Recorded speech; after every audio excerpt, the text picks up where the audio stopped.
Қайырлы күн 10-шы сынып оқушылары. Біз бүгін 10-шы сыныптың 4-ші тоқсанға арналған номер 2-ші ПЖБ тапсырмасын орындаймыз. Тапсырманы бастамас бұрын сізге мұғалім каналына жазылып алыңыздар.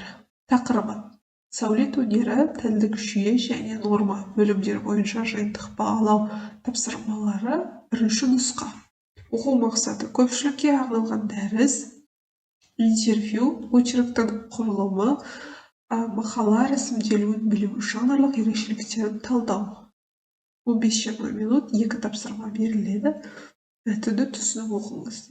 Тараз жері тұнған тарих. Тараз шаһары тарихи оқиғаларға бай. Бұл қала Әулиеатадан бастап Талас, Наманган, Ени Тараз, Жамбыл, Мирзоян болып аталды. Келі топырақта біздің заманымыздың бірінші ғасырында көшпенді халықтар өмір сүрген. Әйгілі ғалым Бартолдтың зерттеуіне сүйенсек, Тараздан әскересі біздің заманымызға дейін қаланған. Сырдария мен Талас өзендерінің маңында бірінші ғасырда 600 мыңнан астам қаңлы тайпасы қоныстанған. Олар жетісулық өзендермен жауласып, нәтижесінде құйғындармен бірігіп одақ құрған. Бұл оқиға Гумилевтің біздің заманымыздың 36 жылдығы Таластағы соғыс дерегі дәлел.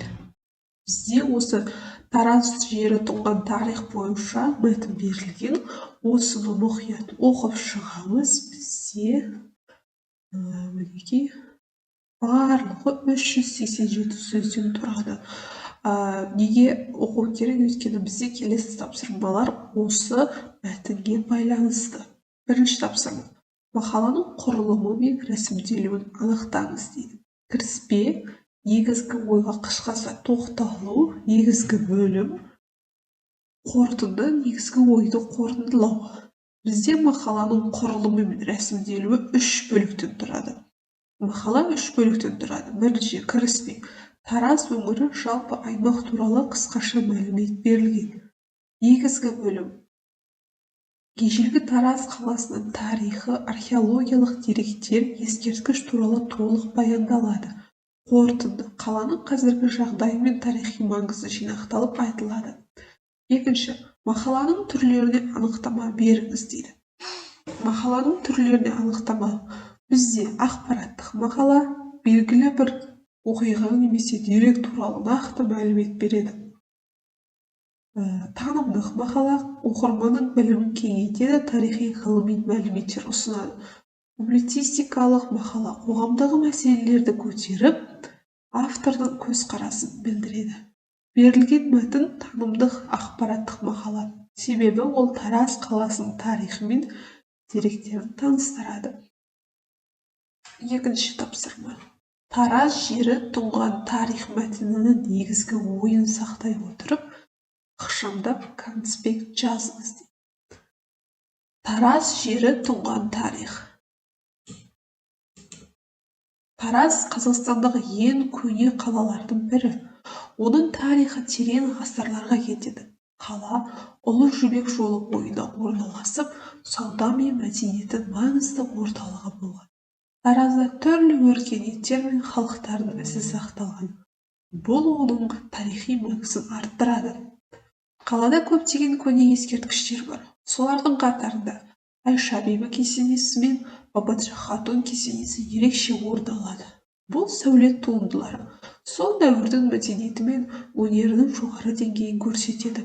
Тараз тек тарихи қала ғана емес, сонымен бірге рухани мұраның да орталығы. Оның бай тарихы қазақ халқының өткенін танып білуге мүмкіндік береді. Бүгінде Тараз тарих пен қазіргі заман тоғысқан маңызы зор мәдени қала. Бізде бағалау критерийі бойынша 3 тапсырма берілді. Осы 3 тапсырма барлығы дұрыс жауап берсе, біз 8 балл аламыз.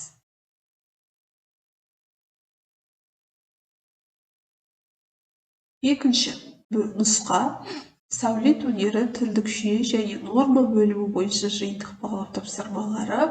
10-шы сынып жаратылыстану және математика бағыты бойынша қазақ әдебиетінен БЖБ 2-ші нұсқаны талдаймыз.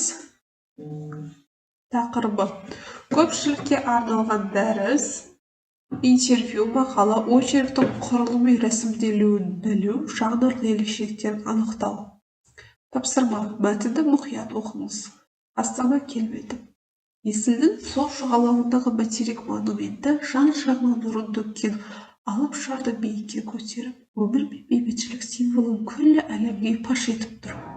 Бізде мақаланың соңына дейін оқымай қояйын.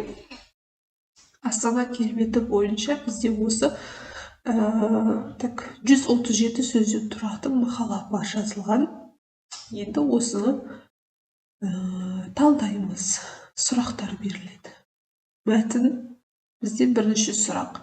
Мәтін мазмұнын ашатын қанатты сөздер құрастырыңдар. Өздеріне ұнайтын көрікті жерлердің бірін шетелдік туристерге гид ретінде таныстырыңдар дейді.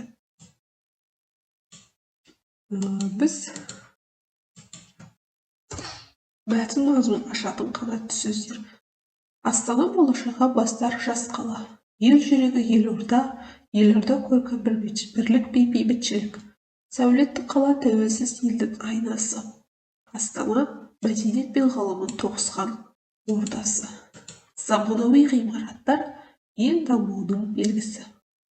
Туристерге таныстыру дейді.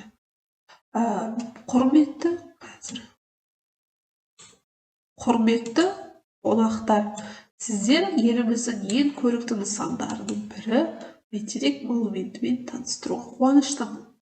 Бұл ерекше сәулет туындысы Астананың басты символы бәйтерек өмір ағашын бейнелейді. Оның төбесіндегі алтын шар бейбітшілік пен болашақтың нышаны.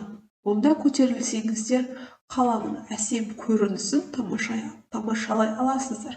Монумент тек әдемі ғимарат емес, ол тәуелсіз Қазақстанның өсіп өркендеуінің белгісі. Сондықтан бәйтерекке келген әрбір адам еліміздің рухын, тарихын, болашағын сезіне алады. Қош келдіңіздер. Астананың керемет әлемін бірге ашайық. Енді осы бірінші тағы сұрақ бар екен. Мақала жанрына тән терминдер мен ұғымдарды, тілдік оралымдарды, қолданыстағы сөздерді теріп жазыңыз дейді. Бізде мына жерде мақала берілген Астана келбеті бойынша. Осы жерден біз термин, сәулет өнеріне қатысты ұғымдар, тілдік оралымдар, жаңа қолданыстағы сөздер. Осыларды теріп жазамыз. Бізде терминдер бұл елорда, халықаралық шара, саммит, көрме, спорт ойындары, мәдениет, ғылым. Сәулет өнеріне байланысты қатысты ұғымдар. Монумент, күмбез, ғимарат, сәулет, сәулет туындысы, кешен, ескерткіш, сарай. Тілдік оралымдар. Тіл жағына қатыстылар. Бұл бізде жан жағынан нұрын төккен, биікке көтеріп тұр, сәнін келтіріп тұр, кешен жоғары деңгейде өткізілді. Болашаққа бастайтын ордасына айналды. Жаңа қолданыстағы жаңадан сөздер бұл бізде ойын-сауық орталығы, спорт кешені, көрме, экспо, опера және балет театры, сауда орталығы, халықаралық деңгей, заманауи. Бізде осымен сұрақтарымыз аяқталды. Назар қойып тыңдағандарыңызға рахмет. Сау болыңыздар.